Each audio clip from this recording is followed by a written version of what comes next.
You hear me okay? Yeah. So, I have the honor of talking about my good friend, Brandon Chatham tonight. And when I first heard that I was going to be talking about BBC, or Beeps as we call him, and I may mistakenly call him by that later on, I was intimidated because I felt like I was kind of giving a talk about the king of talkabouts here. And it's kind of like trying to do a layup past Michael Jordan or something. So bear with me. I was intimidated, and it kind of actually reminded me of the first time I met Brandon, where I was also intimidated because he is both extremely smart and much larger than I am, and he could definitely beat me up.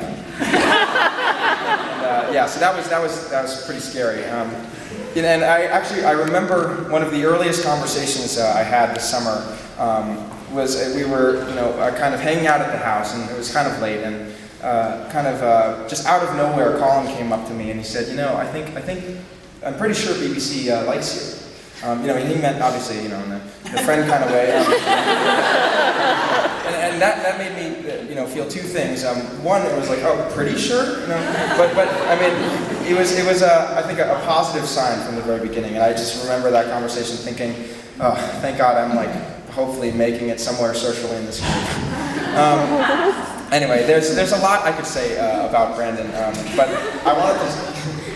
You all right back there? Anyway, there's a lot I could say about Brandon, but I'd like to basically make 2 points over the course of this little roast and toast. The first point, I think, is best illustrated by an anecdote of something that really just happened quite recently. So, let's see, I think yesterday we were out for Chipotle, as we usually are. This is why it's hard for me to place in time, because we're always out for Chipotle. But we were in the Chipotle parking lot, and I was looking around. I was kind of searching for a parking space, and I was musing about how much time I would save if my phone, which I love, as Mark mentioned, if my phone knew which parking spaces were available. How much time globally would there be saved if such an app were available, if we knew exactly which parking space to go to. And this is the kind of thing that I think about. But Brandon kind of said something about that I thought was pretty illustrative of how he thinks about the world, which is that kind of implies that you think that looking for a parking space is a waste of time. And the point contained therein is that for Brandon, I think a lot of life is about the living. I joked that for me. For Brandon, really, it's about the journey, and I think that's just a very admirable way of approaching life in general. He is, in general, just looking to enjoy the circumstances that he's in. It seems a little, ridiculous just to illustrate it with that story, but the thing we were talking about after is what Brandon is at his best. This just stuck with me. He said, at his best, it doesn't matter what he's doing, he's just trying to enjoy it, enjoy doing it. And so, past that, that made me think about, I'm going to just stick to my script here for this. Past that, it made me think about what this group is trying to be. Certainly we're singers and we enjoy singing. But at our best, I think this group is really about trying to become better. Better at a lot of things, better at being people, better at being friends, certainly better at being performers. But living and working and being together all the time is hard. It's we have a great time up here, but we are with each other all the time, and there are difficulties with that. And certainly, I think it's easy to dismiss the things that are hard and as things that you don't care about.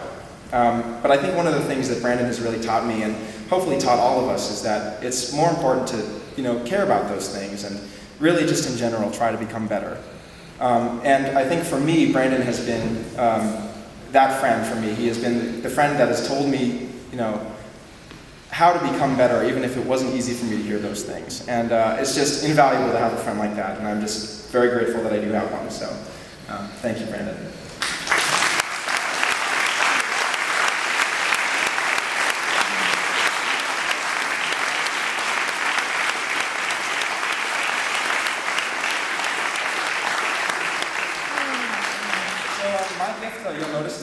Christmas gift up here. It's a little envelope here, labeled Brandon.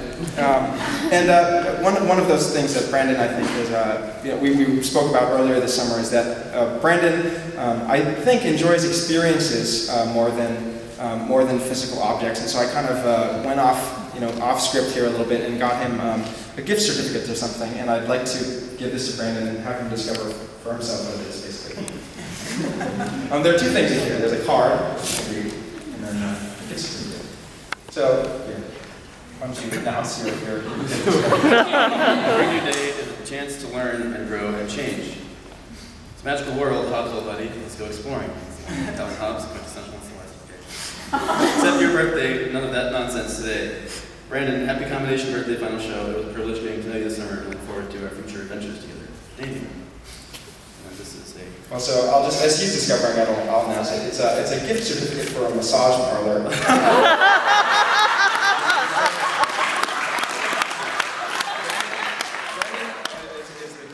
Masseuse, I would say. And, I assume that he's never had a massage before, and so I expect, you getting into like a little white robe